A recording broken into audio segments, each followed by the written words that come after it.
Nian.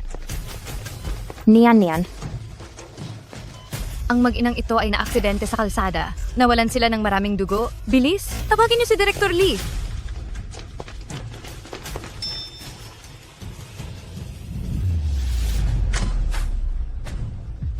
Sa pang-5 taon ng pagsasama namin ni Fu Sijin, sa wakas ay nalaman ko na ang katotohanan na hindi niya kami mahal ng aking anak. Noong binalak kong isama ang anak ko para umalis, hindi ko akalain na habang nasa daan ay maaksidente kami. Ang mga mata ko! Ang mga mata ko! Mama, ang sakit po ng mga mata ko! Bakit po wala na akong makita? Nian. Ang mga mata ko? Mama, ang sakit po ng mga mata ko! Nian. Nandito lang si Mama. Anak. Ano nang nangyayari sa iyo? Kamusta ka na, anak?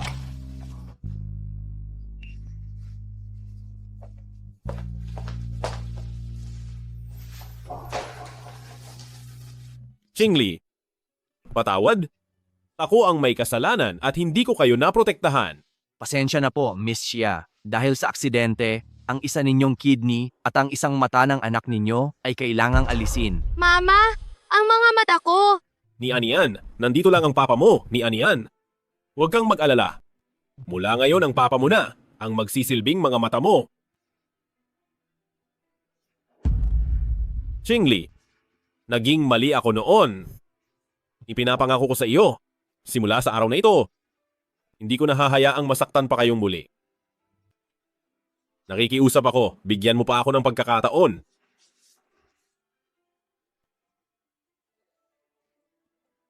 Pagkatapos ng aksidente, lumuhod si Fu Sijin sa harap namin at nangako na hinding-hindi niya na kailanman hahayaang masaktan kaming muli. Nagdesisyon kami ni Anian na bigyan siya ng 100 araw na pagsubok.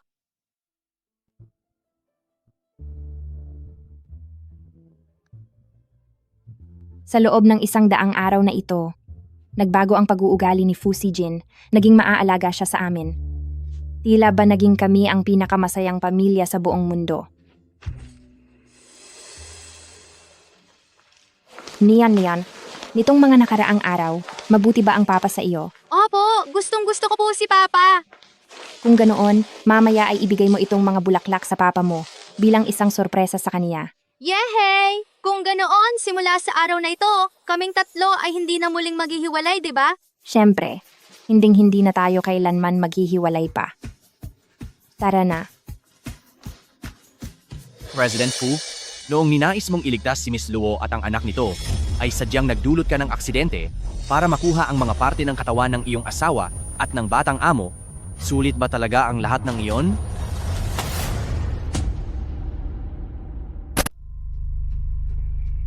Sulit ito. Basta't masaya si Shuhan, gagawin ko ang lahat, sulit ito. Paano naman po kung malaman ni na madam at ng batang amo? Kung gayon, ay sisiguraduhin kong hinding-hindi nila malalaman ito. Hindi ba't ang gusto lang naman nila ay isang pamilya? Gagawin ko ang lahat para makabawi sa kanila. Iyon pala, peke lang ang lahat ng ito. Ang kasal namin, ang mga mata ni Anian, lahat ng iyon ay para kay Luo Shuhan, isang planadong panlilin lang.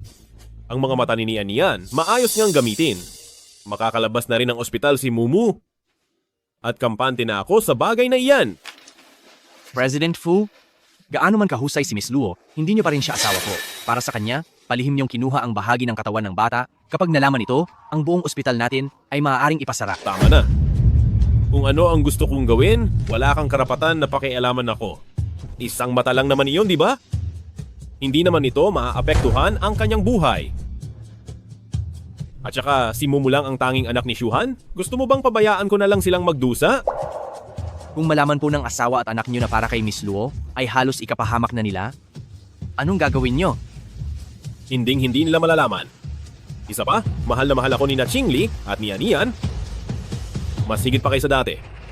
Akala ko, kasalanan ko kaya naging ganito si Anian dahil sa pagkukulang ko. Galit ako sa sarili ko dahil kinuha ko siya. Pero sa totoo lang, ang dapat kong higit na kamuhian ay si Fu Sijin. Magaling na ang pangangatawan ni na Shuhan at Mumu. Panahon na para bumalik sila sa ating bansa. Asikasuhin mo na ang lahat. Tanda mo? Wag na wag itong ipapaalam kay Chingli.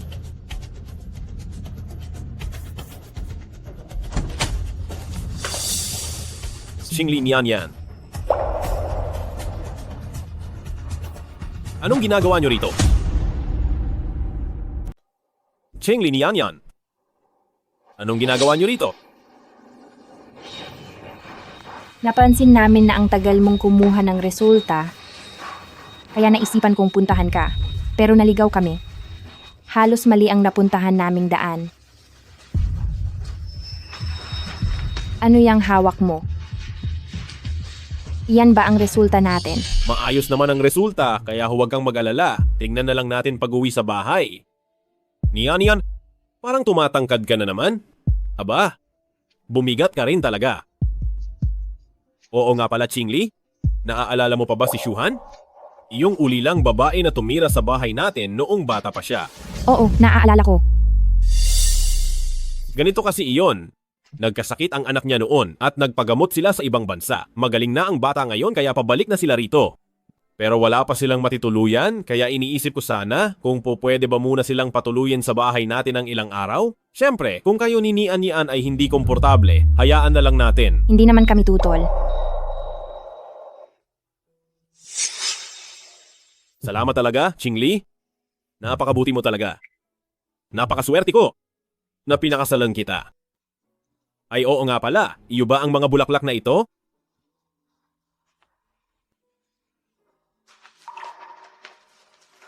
Hindi. Sabi ko na nga ba, ang pangit naman kasi. Baka kung sinong nag-iwan ng basura dito sa may pinto.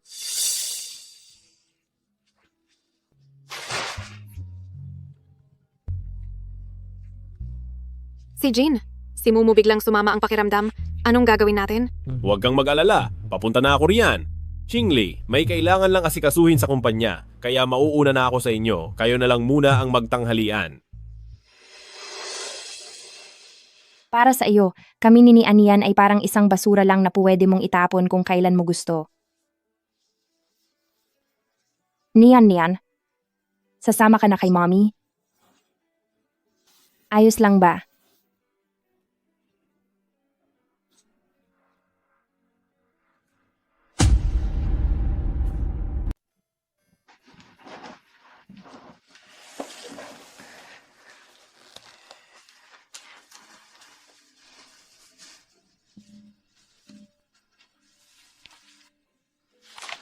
Pagkatapos ng aksidente, nawala ang aking mga mata. Mama, nasaan po ang mga mata ni Nian? Ang mga mata ni Nian, nasaan na po ang mga iyon? Pasensya na, Nian. Kasalanan lahat ito ni mama. Kasalanan ko ang lahat. Papa, Nian. Huwag kang matakot. Mula ngayon ang iyong papa. Ang magsisilbi mong mga mata. Poprotektahan ni Papa ikaw at si Mama. At ako ang magiging sandigan niyo habang buhay. ayos lang po, Papa. Ayos lang po kahit wala akong mga mata.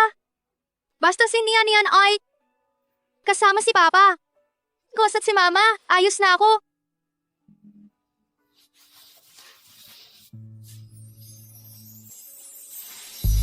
Napakabait ni Nian.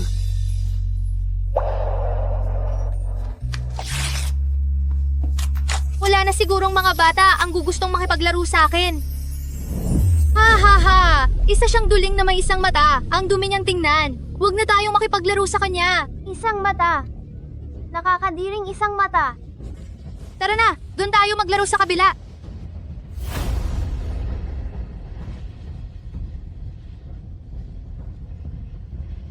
Nian. Anong nangyayari? Pero ayos lang po. Bumait na si Papa. Bakit Nian? Mama? Si Nian ay hindi isang nakakadiring bulagang isang mata. Siyempre hindi, Nian. Nian, darating ang oras na si Papa ay kakausapin si Uncle Doctor para lagyan ka ng peking mata. Sa oras na iyon ay wala nang pagtatawanan sa'yo.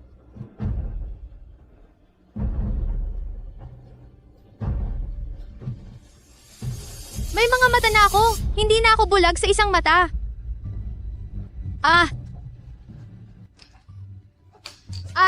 Hindi Hindi ba masakit ang mga mata mo? Isa kang halimaw.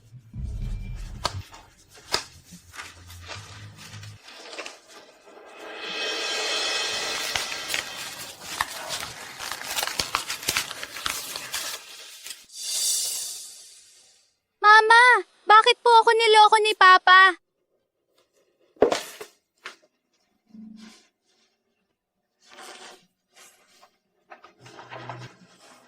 Tinitiyak ni Mama na ibabalik nila ang mga mata mo sa iyo.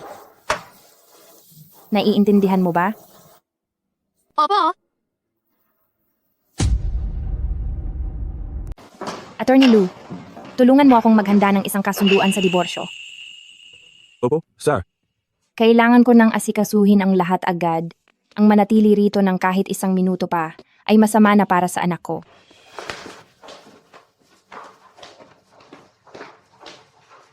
Mumu? Kumusta ang pakiramdam mo? Halika, titingnan ko. Masakit ba ang mga mata mo? Sabi ng doktor, si Mumu ay mabilis na gumagaling ngayon at maayos na ang pakiramdam ng kaniyang paningin. Brother si Jean, maraming salamat talaga sa iyo. Basta't masaya ka, gagawin ko ang lahat. Paano naman si Ate Chingli? Kapag nalaman ni Ate Chingli na ang gamit ni Mumu ay ang mga mata ni Anian, hindi ba siya magagalit ng husto? Brother Sijin, ayaw kitang bigyan ng problema. Luo Shuhan, talagang gaya pa rin ng dati. Nakuha mo na ang lahat ng gusto mo at nagpapanggap ka pa na inosente ka. Ano? Siya? Sige, naintindihan ko na. Mahal, sobrang sakit. Pakiramdam ko manganganak na ako. Chingli, pwede bang umayos ka naman? Manganganak na rin si Shuhan. Hindi ito ang oras para magselos ng ganyan. Pakiramdam ko talaga manganganak na ako. Pwede bang huwag kang gumawa ng gulo? May emergency kay Shuhan. Hindi ko siya pwedeng iwan mag-isa.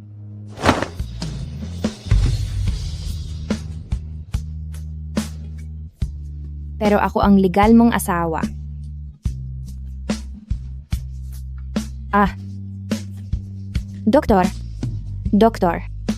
Doktor.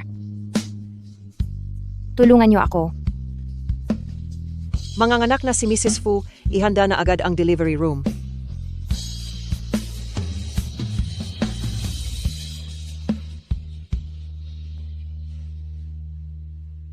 Mrs. Fu, kagabi ay tinurukan si Miss Luo para pabilisin ang panganganak kaya napaaga siya. At si Mr. Fu ay nandoon para samahan siya buong magdamag.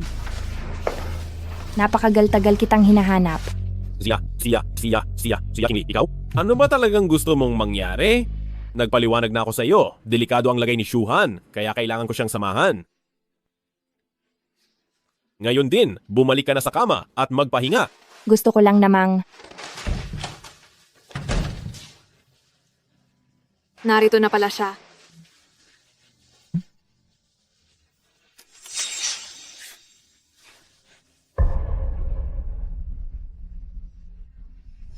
dapat ay noon ko pa nalaman na kailanman ay wala siyang pakialam sa aming mag-ina. Ay, mami ni Anian. Nandito ka na pala? Mauna na ako at may gagawin pa. Chingli. Ikaw, bakit ka nandito?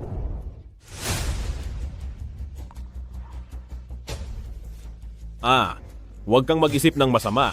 Nagkataon lang na nakita ko si Shuhan, kaya isinabay ko na sila rito sa enrollment sa kindergarten. Ituloy niyo lang yan. Alis na muna ako. Ay, Ate Chingli. Matagal na rin tayong hindi nagkita. Nian. Siya ang iyong kuya Mumu. Magkakilala kayo. Mukhang nakatadhana talaga kayo. Mama, peke ang mga mata niya. Sobrang nakakadiri. Ano ang sinabi mo? Chingli, hindi sinasadya ni Mumu yon. Bata pa lang siya at wala pa siyang gaanong alam. Tayo bilang mga matatanda, hindi na natin dapat patulan ng bata, hindi ba? Pero noon, kapag pinagtatawanan ako ng ibang bata, lagi akong pinoprotektahan ni Papa. Pero ngayon, pumanig na si Papa sa kanya.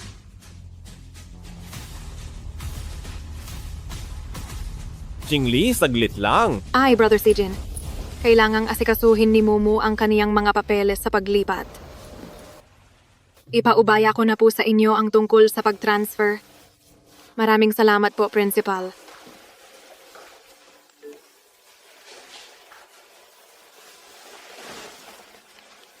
Mama, maganda ba ang aking mga mata?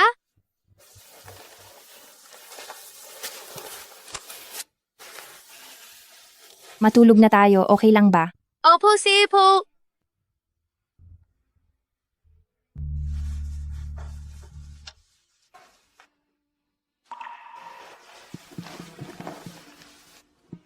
Mumu, masaya ka ba ngayong araw? Opo, masaya ko.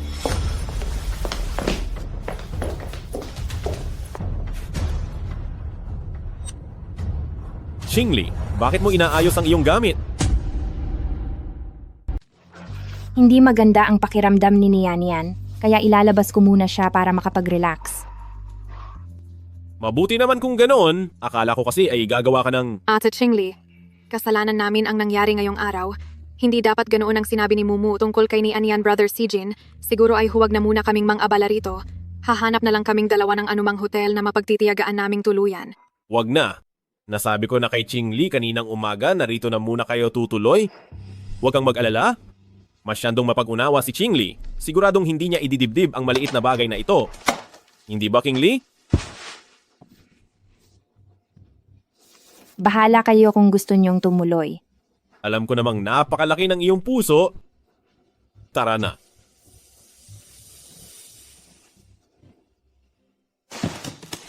Ang mga mata ko. Nian. Ang mga mata ko. Ang aking mga mata. Nian. Mama, hindi ko na po makita ang mga mata ko. Tutulungan ka ni Mama na hanapin ito.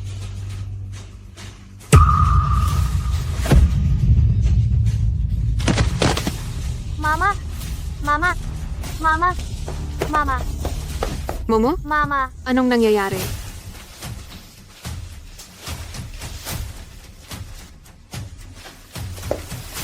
Ate Chingli, maganda ba ang mga mata ng anak ko? Sinabi noon ng doktor na may problema sa mata ng anak ko at maaari siyang mabulag. Kaya agad na humanap si Brother Sijin sa buong bansa ng tamang organ donor. Agad kaming nakahanap ng mga angkop na mata. Pero para kay Brother Sijin, upang mabawasan ang panganib sa operasyon, ay sadya siyang pumili ng 5 taong gulang na bata dahil mas ligtas daw iyon. Mama, ang mga mata ko. Ang mga mata ko. Tumahimik ka. Hindi ko akalain na maayos palang gumagana ang mga bagong matang ito. Walang masamang naging epekto kay Mumu. Sa halip ay naging mas malusog pa siya. Nian, tingnan mo ang mga mata mo sa mukha ni Kuya Mumu. Hindi ba't ang ganda? Sabi nang tumahimik ka. Si King Lee, baliw ka. Sasabihin ko sa iyo ang totoo. Ang peklat mo sa baywang ay hindi galing sa isang aksidente sa sasakyan. Ito ay dahil sa kinuha ang kidney mo. Ang iyong kidney at ang mga mata ng iyong anak ay mga regalong inihanda ni Brother Sijin para sa akin. Ikaw at ang anak mo ay itinuring lamang ni Brother Sijin na taguan ng mga bahagi ng katawan para sa amin. Masamang babae. Huwag mo na ituloy. Huwag mong saktan ng mama ko. Naglalakas loob ka pang sumagot sa akin? Bitiwan mo siya.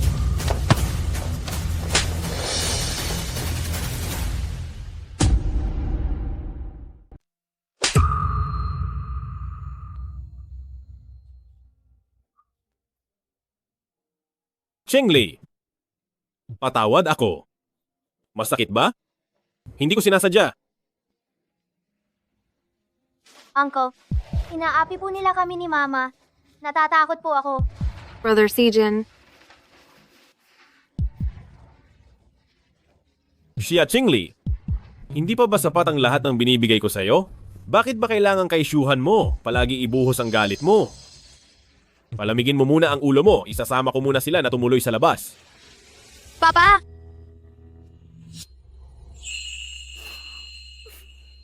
Tara na.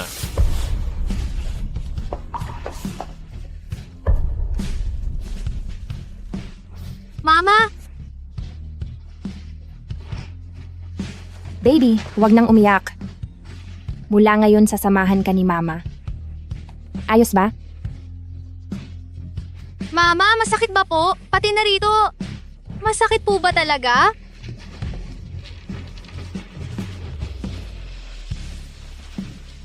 Masakit?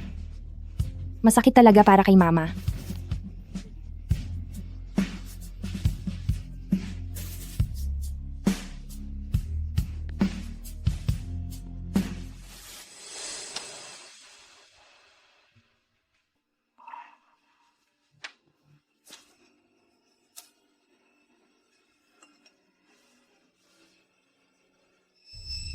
Nag-aalala si Brother Sijin na marumi ang mga sapin sa hotel, kaya sadyang bumili siya ng bagong sapin para palitan ito.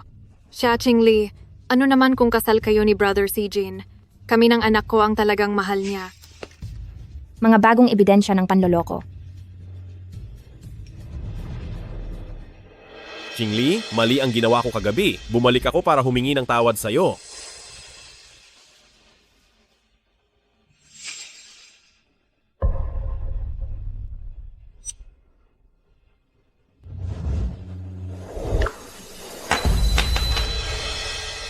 Mama!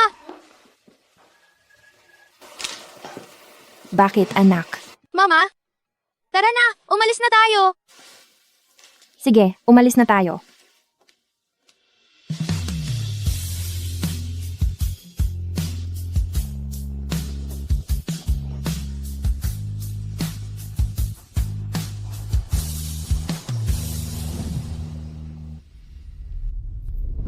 Bakit hindi pa nagre-reply si Chingli sa mga chat ko?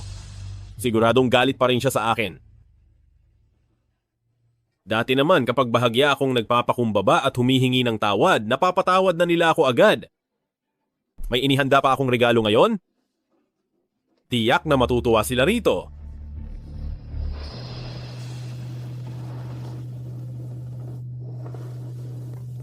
Paalam na. Fu Sijin.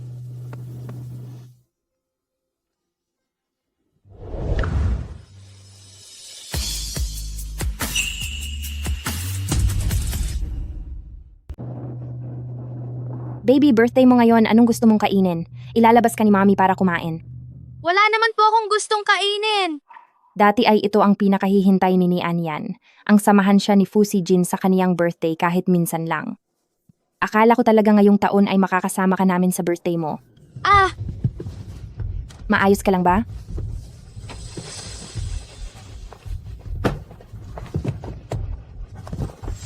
Alam mo ba kung gaano kadelikado ang ginawa mo? Patawad. Chingli, patawad. Naging padalos-dalos ako. Saan kayo pupunta? Sabi ko na, isasama ko si Nian Yan para magliwaliw. Mali ang ginawa ko kagabi. Humihingi ako ng tawad sa iyo. Nian. Mapapatawad mo ba si Papa? Gusto kitang samahan ngayong araw. Natatandaan mo pa ba na ngayon ay? Siyempre naman. Hindi ba lagi naman ang pangarap ni Nian Yan ay ang makasama ako? Naghanda ng hapunan sa lumang bahay. Sabay na tayong pumunta doon.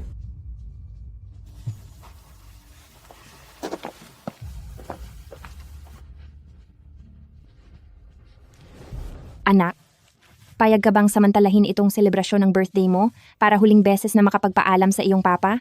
Pwede po ba? Siyempre, pwede.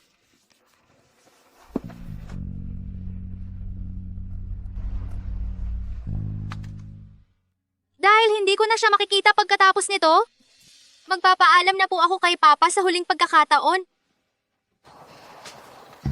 Tara na. Bakit ngayon mo lang si Brother Sijin dumating? Kanina pa naghihintay ang lahat sa inyo. Sinundo ko pa sina Chingli at Nian Yan. Pumunta rin si Ate Chingli? Akala ko galit ka pa sa akin, kaya hindi ka dadalo sa welcome dinner namin ni Mumu pag uwi galing ibang bansa. Hapunan sa bahay. Pistang pampamilya. Anak, kung ayaw mong manatili rito, pwede tayong umalis kahit kailan. Mama, gusto ko lang pong magpaalam kay Papa. Nian. Opo, Halina kayo. Sipo.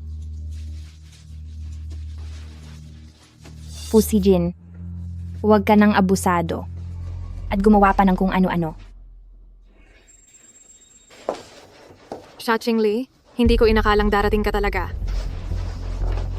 At bakit naman ako hindi makakarating? Hanggang ngayon ay ako pa rin ang legal na asawa ni Fu Sijin. Ikaw naman, talagang nagmamadali kang maging kabit?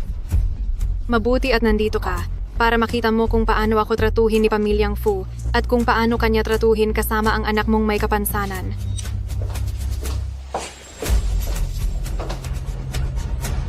Napakatalino talaga ni Mumu. Hindi katulad nung anak ni Shaching Li na parang laging tuliro. Napakahina talaga ng utak.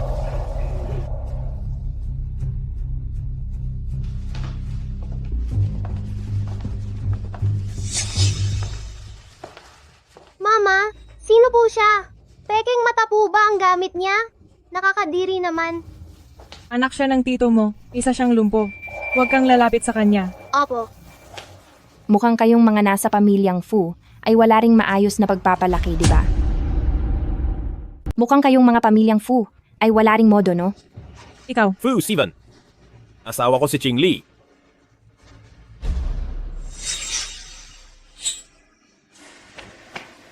Tatay. Mula pagkabata ay walang tatay si Mumu at kaarawan niya ngayon. Umaasa siya na maging tatay niya ako kahit isang araw lang. Niyan, ngayong araw, tawagin mo muna akong uncle. Kunwari ay naglalaro lang tayo, okay? Uncle? Fu si Jin, karapat-dapat ka bang maging isang ama? Ngayon din ang araw ni Nian Yan. Ate Chingli, alam kong galit ka pa rin sa akin. Humihingi ako ng tawad. Saktan o murahin mo man ako ay tatanggapin ko. Huwag mo lang sanang sungitan si Brother Sijin. Ching Li, nandito si Mama. Magsalita ka ng may respeto. Nirespeto ba nila si Nian Yan? Sa estado ninyong iyan, karapat-dapat ba kayong respetuhin? Isang bata na mula sa mababang uri ng babae, na may kapansanan pa, hinding-hindi tatanggapin ng isang pamilyang Fu? Ma, mukhang sobra naman na yata ang sinabi niyo. Siye, kung iyan ang gusto mo. Simula sa araw na ito, si Nian Yan ay hindi mo na kailanman magiging anak, Fu si Jin, at wala na rin kinalaman sa inyong mga pamilyang Fu. Siye, masusunod ang gusto mo. Simula sa araw na ito, si Nian Yan ay hindi mo na anak, Fu si Jin, at hindi na rin siya bahagi ng pamilya Fu. Ching Li, dala lang iyan ang galit ni Mama. Huwag mo namang seryosohin. Seryoso ako. Asawa kita at anak ko si Nian. Mahal na mahal ko kayo. Paano? Paano ko magagawang itakwil kayo? Fu si Jin, huwag mong isipin na ang mga bagay na iyon ay wala akong alam. Ching Li, anong sinasabi mo? Ang lahat ng ito ay hindi matatapos dito. Nian, tara na. Hindi siya karapat-dapat sa huli mong paalam. Ang lakas ng loob mo. Pagkatapos mong manggulo, aalis ka na lang? Ano sa tingin mo ang pamilya Fu? Mga tao? Parusahan nyo ang walang hiya at hambog na babaeng ito? Anong gagawin niyo? Mama! Bitawan niyo ako. Mama! Bitawan niyo ako. Mama! Bitiwan niyo ako. Mama! Nagawa mo pa akong pandilatan? Wag po! Mama! Mama! Mama! Mama! Wag na po! Papa pa! Brother Sijin, sobrang sakit ng ulo ko. Shuhan, anong nangyayari sa iyo? Maayos ka lang ba? Huwag niyo na siyang saktan! Hindi mabuti ang kalusugan ng mama ko. Iisa lang ang kidney niya. Kapag itinuloy niyo pa iyan, mawawala na siya. Itigil niyo na iyan. Tumigil na kayo.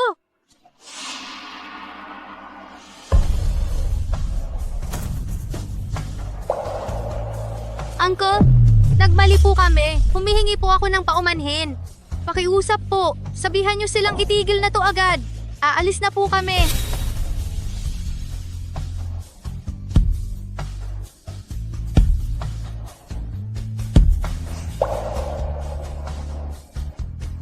Tumigil na kayo. Tumigil kayo.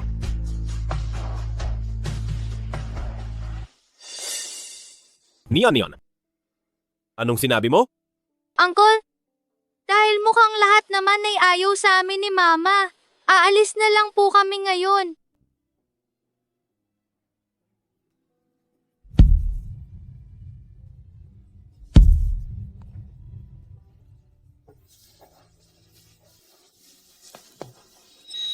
Salamat po sa pagtanggap sa amin.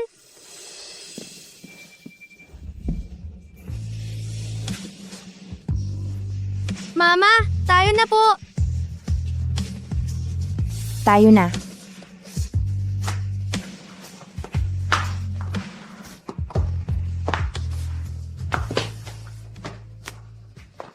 Brother Sijin, natakot din kanina si Mumu. Sabi niya ay masama ang pakiramdam ng mga mata niya. Tingnan mo muna siya agad. Kung masama ang pakiramdam ng mga mata, pumunta kayo sa doktor. Brother Sijin,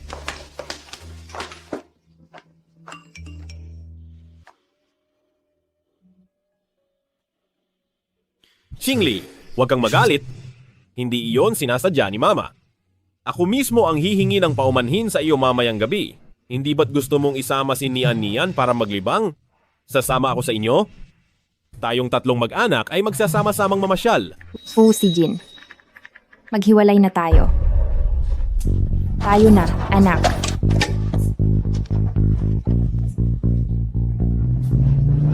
Xingli! Xingli!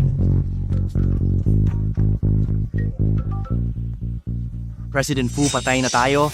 Nalaman na po ng ginang ang tungkol sa operasyon sa organ. Mayroon ng pinadalang sulat mula sa abogado dito sa ospital. Ano?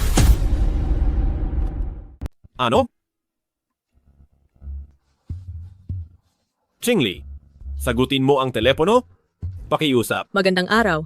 Ang numerong tinatawagan ninyo ay kasalukuyang nakapatay. Xingli, nasaan ka ba? Alam kong maaaring hindi mo pa ito matanggap sa ngayon, pero pwede ba tayong mag-usap?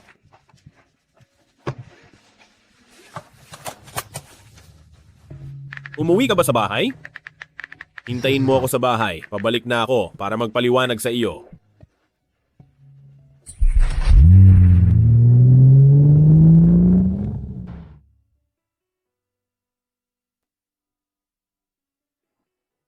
Sandali po, Mama. Hindi niyo na po ba talaga kailangang pumunta sa ospital? Hindi na. Igagawa ka ni Mama ng appointment sa ospital sa kapital. At pagdating natin doon ay dadalhin kita para ipasuri ang iyong mga mata. Okay ba yon? Hi. Kasalanan ko po ang lahat. Kung hindi po ako nagpumilit na pumunta roon, hindi sana kayo nasaktan ng ganito. Hindi mo kasalanan ni Anian. Ni Anian, ngayong araw ay pinrotektahan mo si Mama. Isa kang munting bayani. Sa susunod po, habang buhay akong tatayo sa harapan nyo, hindi ko na po hahayaan na masaktan pa kayong muli.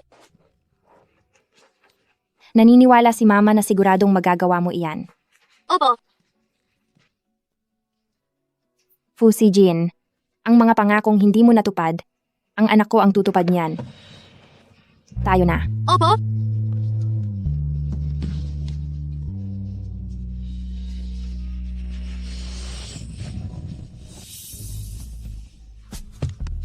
Siguradong nagtatampo si King Lee sa bahay.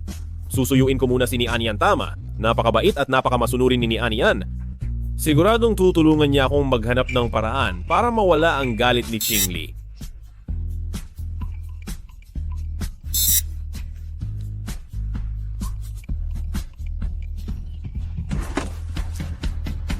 King Lee, nandito na ako. King Lee?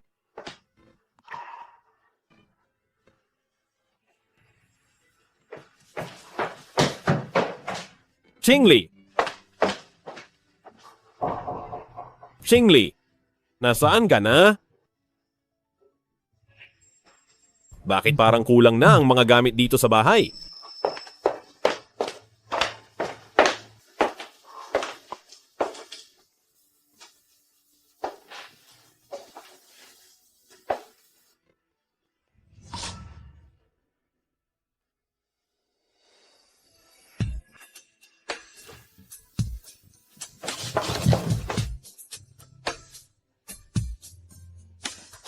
Ang madamit ni Xingli ay wala na. Wala nang natira.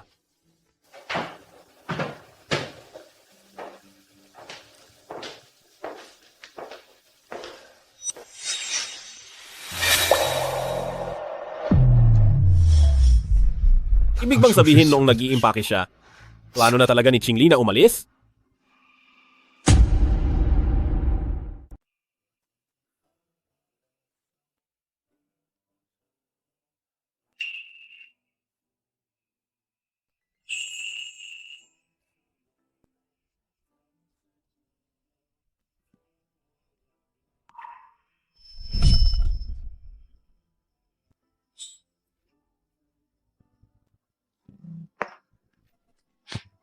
Maligayang ikatlong anibersaryo ng kasal natin. Kailan mo pa ito binili? Sa isang auction ko, iyan nakuha noon. Qingli, ang brilyanteng ito ay sumisimbolo sa pagmamahal ko sa iyo. Kahit ilang taon pa o unos ang dumaan, mananatili itong maningning.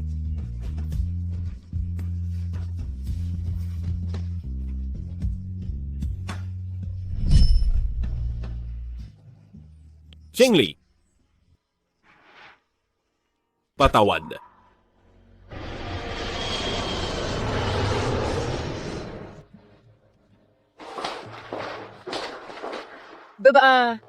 Siya ang naka-schedule ninyong eye check-up ay nakahanda na. Sumunod po kayo sa akin. Siya.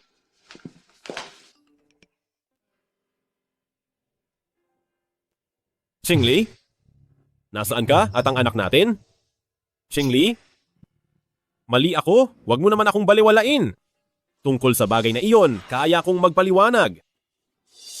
Para sa susunod na asuntong legal, hayaan nyo na lang si Attorney Lu ang magpatuloy.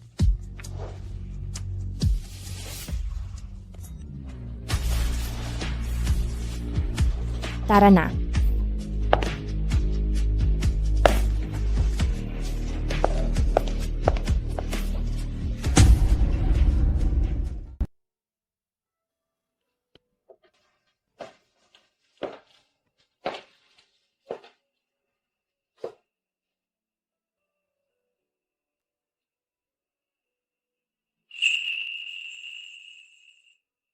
Niyan. Salamat po, Daddy, sa binigay niyo sa aking regalo, sa aking kaarawan. Maaari po ba tayong magbuo nito ng magkasama? Siyempre naman, niyan yan. Kahit ano ang gusto mong gawin, handa ang daddy na samahan ka.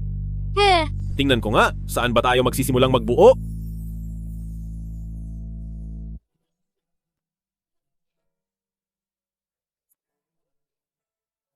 Daddy, tingnan niyo po!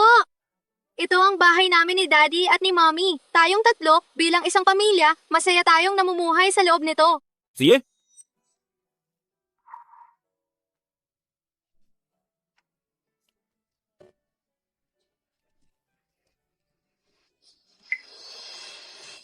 Niyan.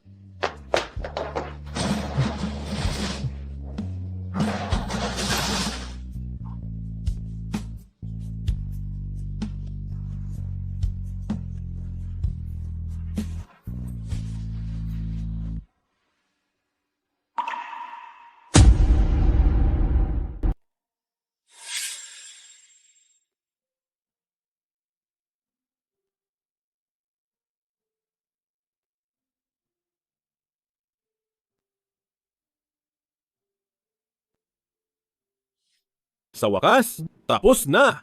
Tingnan niyo po, Tatay. Ito po kayo, ito naman po si Nanay, at ito po ako. Kung ganoon, kailangang itago natin itong mabuti. Opo, Dahil tayong tatlo ay dapat laging magkakasama magpakailanman. opo. Patawad, niyan yan. Patawad sa lahat ng pagkukulang ni tatay sa'yo. Qingli. Siguradong si Qingli iyon. Brother Sijin, masakit pa rin ang mga mata ni Mumu. Pwedeng ihatid mo ba siya sa ospital? Ano?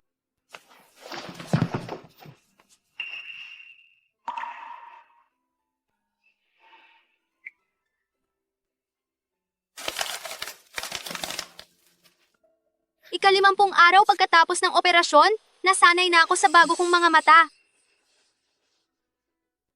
Ang mga ngiti sa mukha ni Tatay ay lalo ring dumarami. Dati, sa tuwing makikita niya ang mga mata ko, ay nalulungkot siya.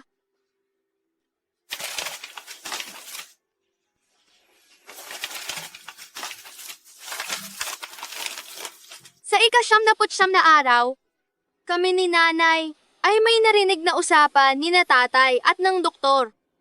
Sinabi niya na ang mga dati kong mata ay nailipat na sa ibang bata.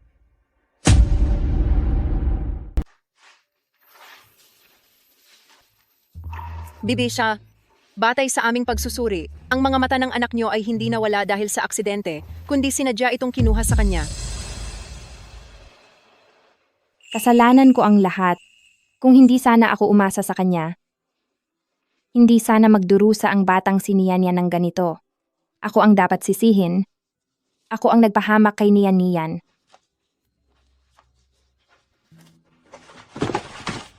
Bibi siya? Mama, mama, ma! Bi, siya. Mama! Tulong!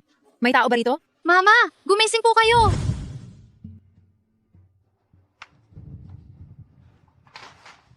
Kaya pala noong nasa ospital tayo, alam na pala nila ang lahat. Bakit hindi mo sinabi sa akin? Bakit hindi mo ako binigyan ng pagkakataon?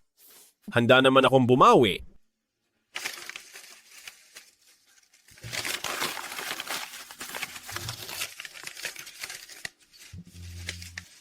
Sa ika-100 araw, inuwi ni Papa ang masamang bata at ang kanyang nanay sa bahay namin.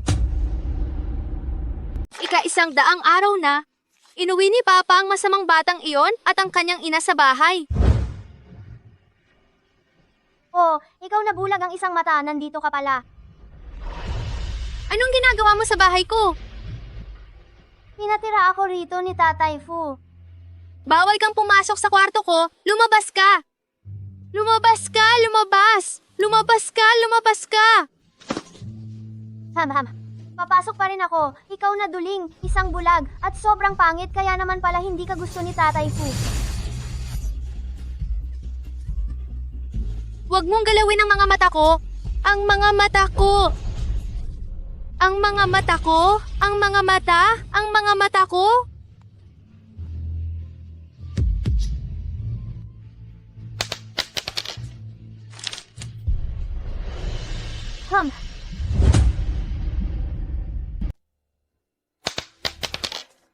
Masamang bata. Kinuha ang mga mata ko. Tinapakan pa sila. Ang sakit po. Ang mga mata ko. Ang mga mata ko. Nian. Mama, hindi ko na mahanap ang mga mata ko. Tutulungan ka ni Mama na mahanap sila.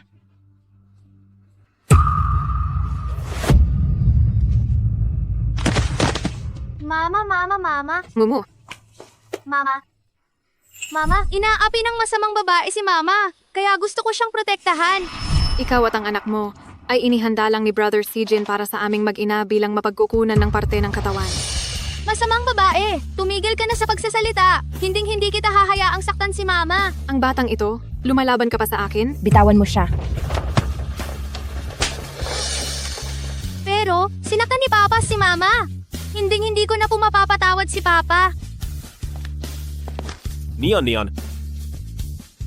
Nagkamali si Papa? Patawarin mo ako.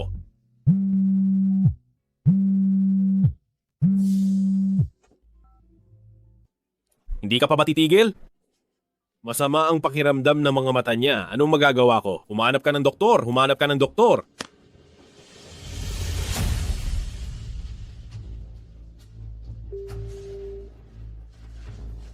Brother Sijin, anong nangyayari? Siguradong yung batang bulag at ang nakakainis niyang ina ang may ginawa.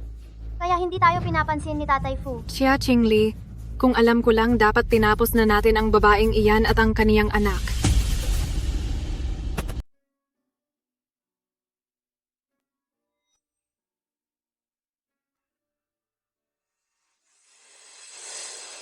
Baby. Anak. Mama, sa wakas ay nagising ka na. Akala ko ay hinding-hindi ka na magigising. Patawad anak. Tinakot ka ni Mama. Patawad po. Habang wala kang malay, ay sumailalim ka sa isang full body checkup. Ang iyong bato ay kinuha rin ng dahil sa kasamaan. Marahil ang doktor na nag-opera ay masyadong kinabahan, kaya naiwan pa ang goze ng operasyon sa loob ng iyong katawan. Mama, Ngunit huwag kang mag-alala. Dahil narito ang pinakamagaling na teknolohiyang medikal, paniguradong mapapagaling ka namin. Kailan po kaya makakahanap ng bagong organ? Marahil ay sa loob ng 1 linggo, pansamantala, ay magpahinga muna kayong mabuti upang maiwasan ang mga komplikasyon sa pagtransplant ng organ. Maraming salamat po.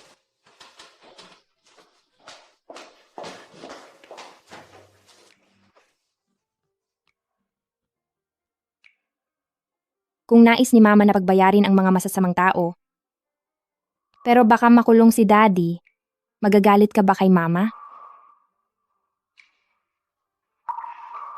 Hindi po. Si Mama lang ay sapat na sa akin.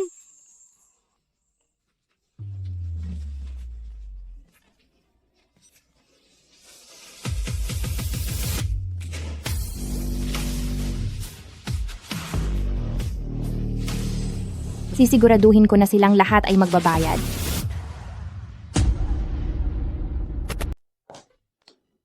Tatlong araw na si Brother Sijin na hindi sumasagot sa mga tawag ko. Ano na ba ang nangyayari? Brother Sijin,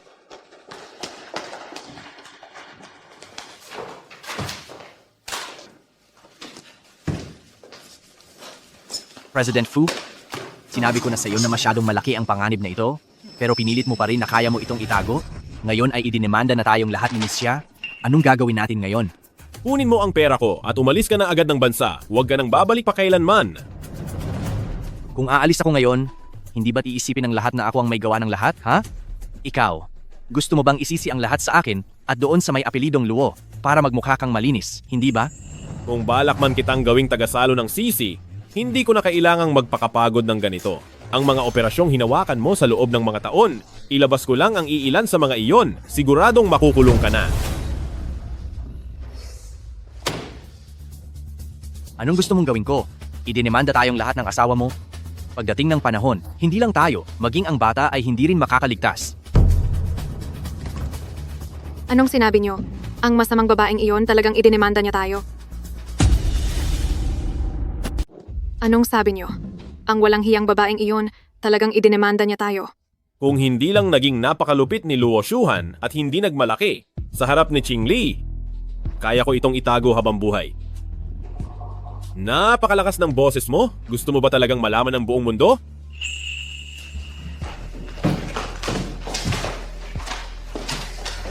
Brother Sijin, mag-isip ka na agad ng paraan.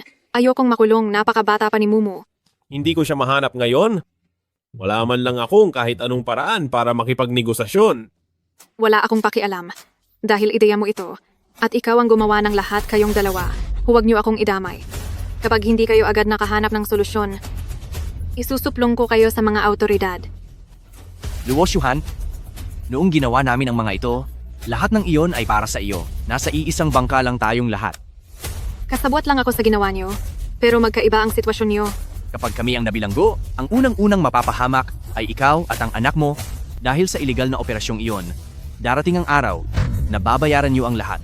Hindi ko hahayaan. Bakit kailangang ako ang magdusa sa kasalanang ginawa niyo? Pinilit ko ba kayo? Maliwanag na ginusto niyo iyon. Ikaw, Luo Shuhan. Luo Shuhan. Brother Sijin, sobrang kinabahan lang ako kanina.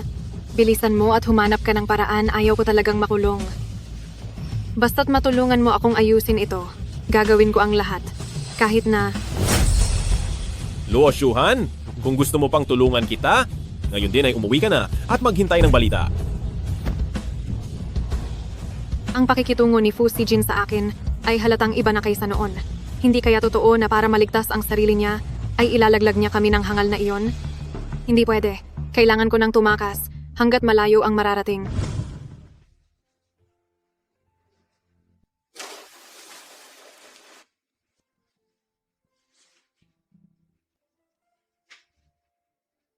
Ayan, pwede mo nang dahan-dahang idilat ang iyong mga mata.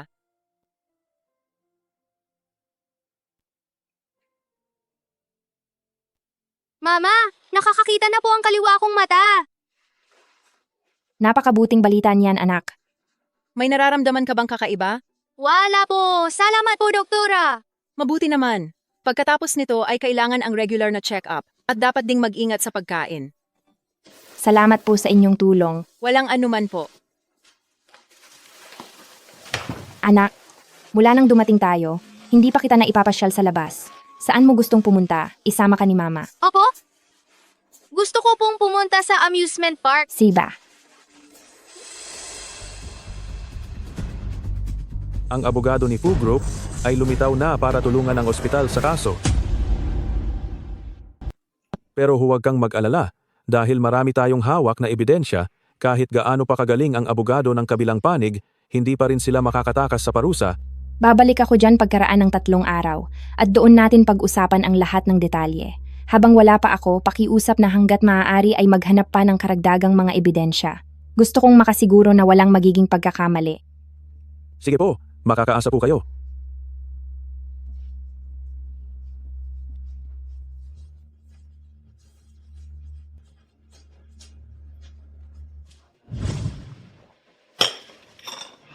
Pinatahimik niyo na ba ang lahat sa ospital?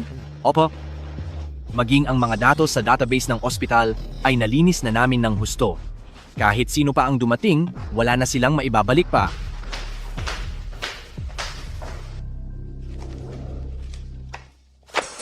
Tiningnan ko na ang mga file ng kaso. At para manalo tayo, ay parang imposible na talaga. Ang tangi ko na lang magagawa ay bawasan ang inyong magiging parusa. Ang paglilitis sa loob ng 5 araw ay magiging isang mahirap na laban. Dapat pare-parehong inyong sasabihin kung ano ang dapat aminin at ang hindi dapat sabihin. Dapat alam nyo iyan. Huwag kayong palilin lang sa abogado nila.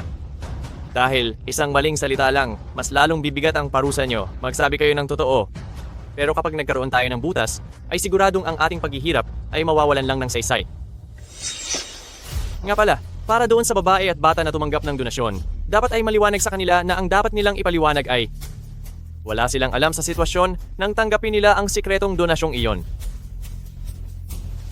Luo Shuhan, nawawala ba siya? Luo Shuhan.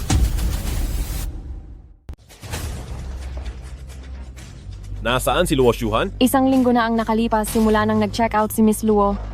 Nagpahatid din siya gamit ang kotse ng hotel upang dalhin silang dalawa sa airport.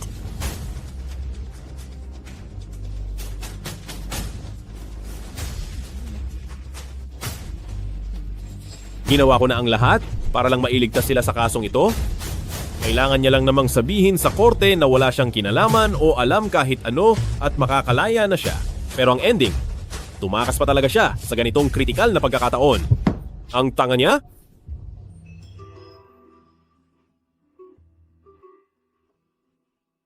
Agad ninyong hanapin kung nasaan si Luo Shuhan. Kahit magkano pang dolyar ang kailangan, kahit nasaan pa siya, ibalik niyo siya rito sa lalong madaling panahon.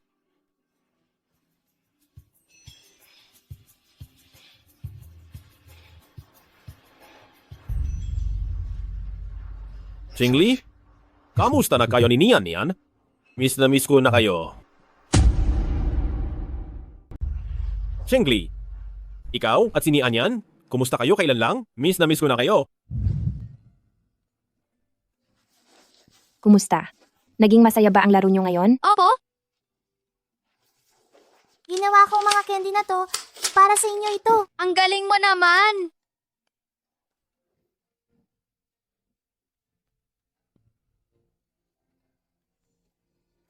Bibigyan kita ng candy, kuya. Ang ganda-ganda mo. Lalo na ang iyong mga mata. Napakaganda talaga. Salamat po. Pwede ba tayong maging magkaibigan? Kuya, pwede po. Kung ganoon, sumama ka sa amin. Gusto mo bang makipaglaro sa amin? Mama? Sige na, lumakad ka na.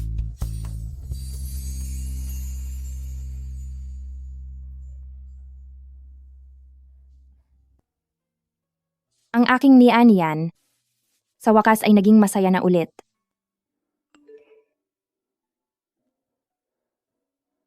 Napakabilis talaga ng panahon. Kailangan na nating bumalik.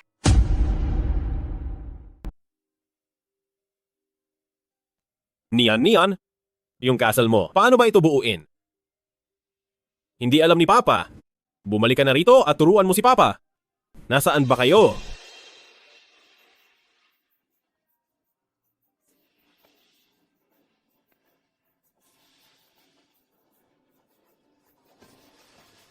President Fu, nahanap na po. Nahanap na po sila. Kapag nahanap na si Luo Shuhan, dalhin niyo siya agad dito sa harap ko. Hindi po si Luo Shuhan, kundi si Madam at ang batang amo po. Nasaan sila? Nasaan sila? Senior Hotel.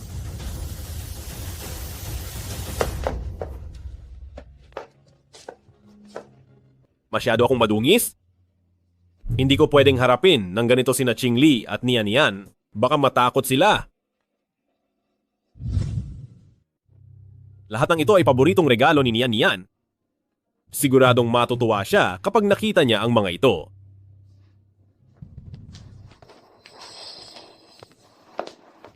Magkita na lang tayo sa korte sa Makalawa. Sige, mauuna na muna ako.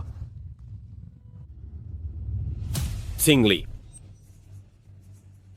Chingli, maghintay ka muna. Maaari mo ba akong bigyan ng pagkakataong magpaliwanag? Siya. Bibigyan kita ng isang pagkakataong magpaliwanag. Ako. Magsalita ka. Hindi ba't ikaw naman ang pinakamagaling sa paggawa ng mga dahilan at kwento? Patawad. Nagkamali ako. Sising-sisi talaga ako. Hindi ko dapat ginawa yon alang-alang kay Luo Shuhan. Nasaktan kayo ni Nian. Maaari nyo ba akong patawarin?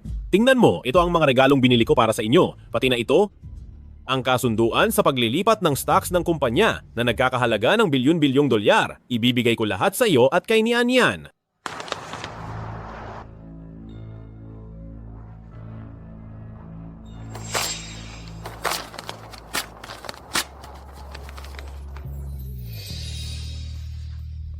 Ibigay mo na lang yan sa paborito mong kapatid na si Luo Shuhan.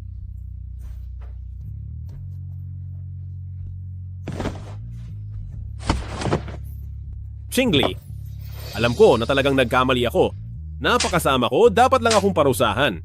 Basta't mapatawad mo lang ako, simula ngayon ay ibubuhos ko ang oras ko sa ating pamilya at babawi ako sa inyo. Pakiusap. Bigyan mo ako ng pagkakataon. Chingli, talagang aminado akong nagkamali ako. Nagmamakaawa ako sa iyo. Nagmamakaawa akong patawarin mo ako.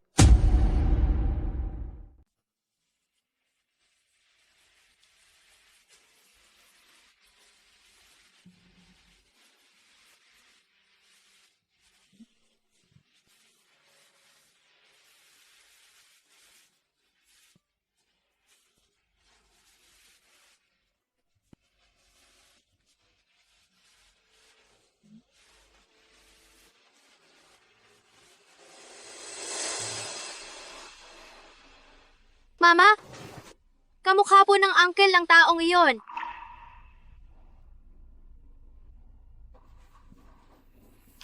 Paano naman mangyayari iyon?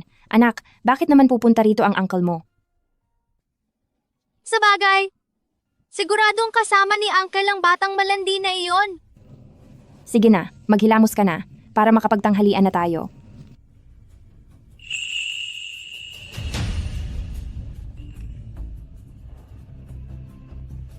President Fu, nahuli na po ang mag-inang Luo Shuhan.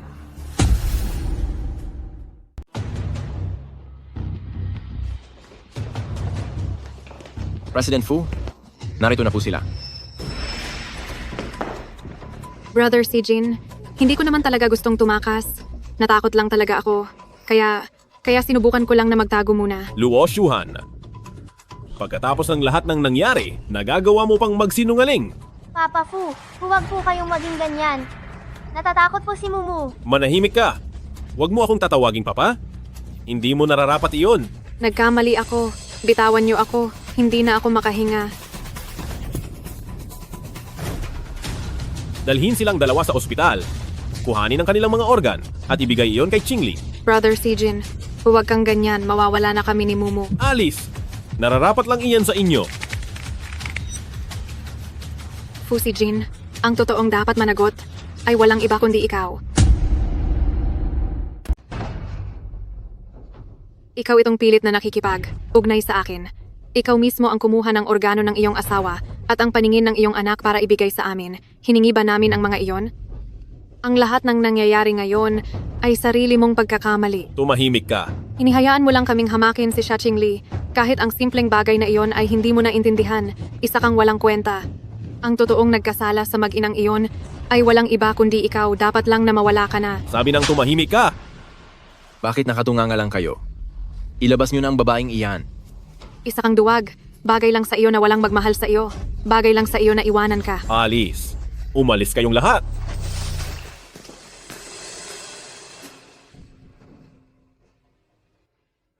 Mahal ako ni na Chingli at ni Anyan. Mahal nila ako.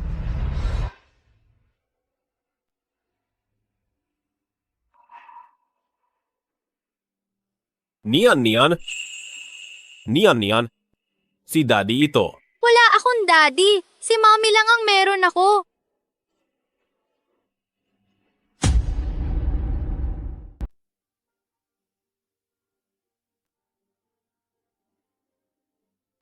Nian, ayaw mo na ba sa papa mo?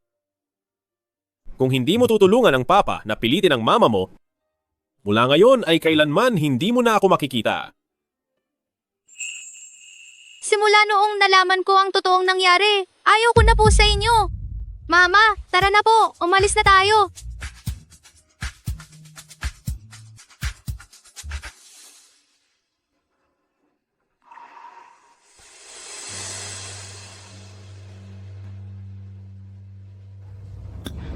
Formal na binubuksan ang pagdinig sa kasong diborsyo.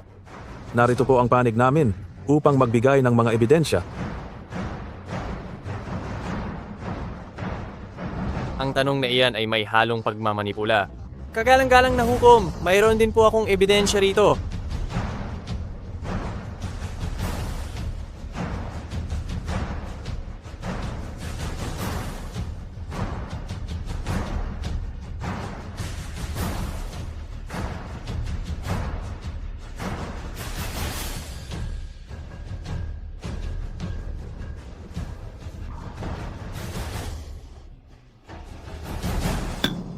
Tumayo ang lahat.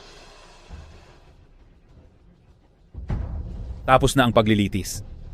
Napatunayan na totoo ang mga ebidensyang ibinigay ng panig ng plaintiff ayon sa batas ukol sa pamilya at mga tuntunin ng batas kriminal. Narito ang pinal na desisyon.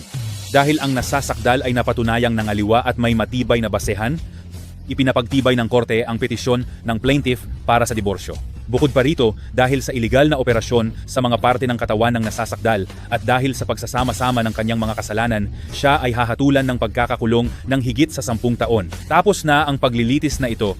Adjourned ang korte.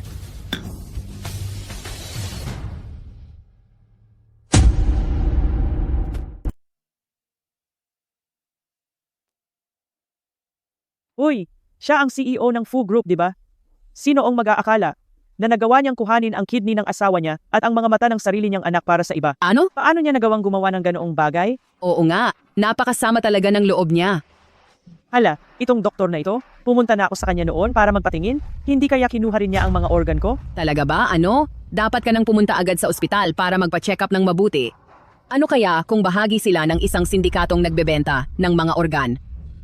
Hindi maaari, kailangang magkaisa tayo para i-boycott ang Fu Group. I-boycott ang Fu Group. I-boycott ang Fu Group. I-boycott ang Fu Group. Ipagbawal ang iligal na kalakalan ng organ. I-boycott ang Fu Group. Ipagbawal ang iligal na kalakalan ng organ. I-boycott ang Fu Group. Ipagbawal ang iligal na kalakalan ng organ. I-boycott ang Fu Group. Singli.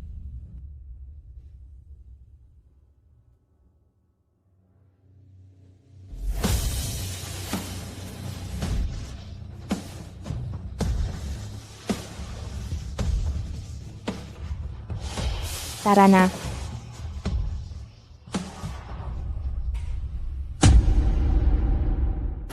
Ang kaso laban kay President Fu Group tungkol sa iligal na pagkuha ng mga parte ng katawan ng kanyang asawa at anak ay nagdulot ng malaking kaguluhan sa lipunan. Nahaharap ang Fu Group sa isang matinding krisis at bumagsak na ang halaga ng kanilang stocks. Mayroon ding malaking pangkat ng mga galit na mamamayan na humaharang sa pinto ng kumpanya at sa labas ng ospital. Mama, tulungan ko na po kayong mag-ayos. Sige. Salamat, anak. Sino iyan?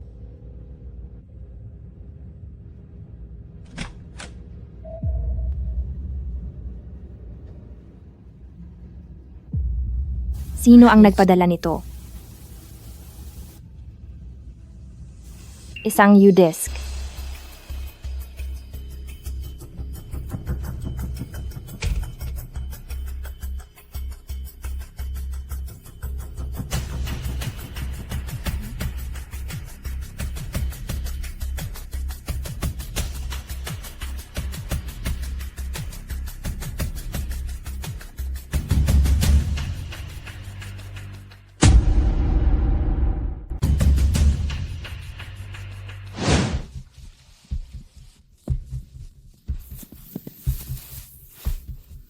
Nababaliw na si Fu Sijin.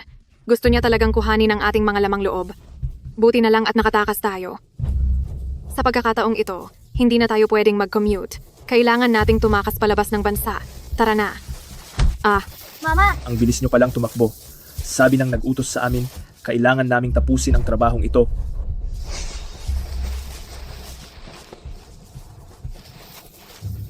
Kuya, magkano ang binayad sa inyo ni Fu Sijin? Dodoblehin ko iyon.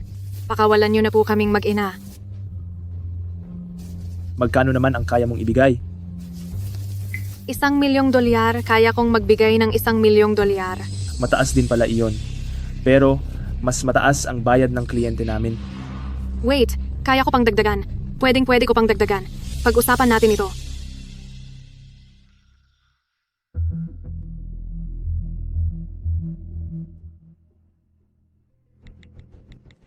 Ipadala mo ang videong ito sa 911.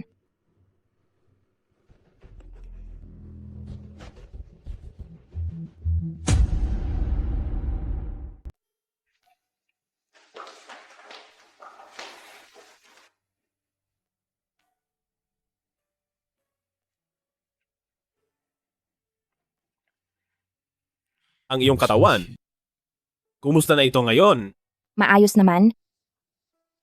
Kami ni Nianyan ay parehong tumanggap ng legal na transplant sa organ. Siniyanian ba sa ngayon? Ay tinutokso pa rin ng ibang mga bata? Hindi na. Mabuti naman kung ganoon.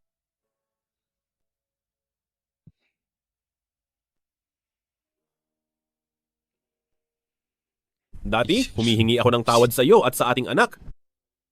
Bilang kabayaran, iiwan ko sa inyo ang lahat ng ari-arian ko. Sana sa hinaharap, kapag naisipan mo akong dalawin, ay isama mo si Nianyan para makita ako? Dadalaw ka ba sa akin?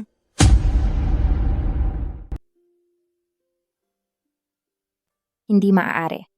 Gagawin ko ang lahat para kay Nianyan. Na makalimutan na nagkaroon siya ng isang amang katulad mo. Ngayon ba talaga ay wala ka na kahit katiting na pagmamahal para sa akin? Dahil alam mo na naman ang sagot. Bakit kailangan mo pa itong itanong?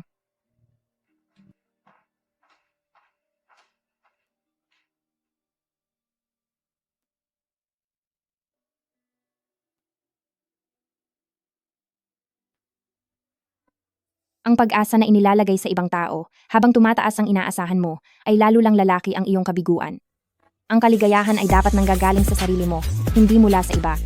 Ang sarili mong kaligayahan ay dapat hawak mo sa sarili mong mga kamay. Napakasaya ng inyong laro. Pwede ba akong sumali? Siyempre naman po!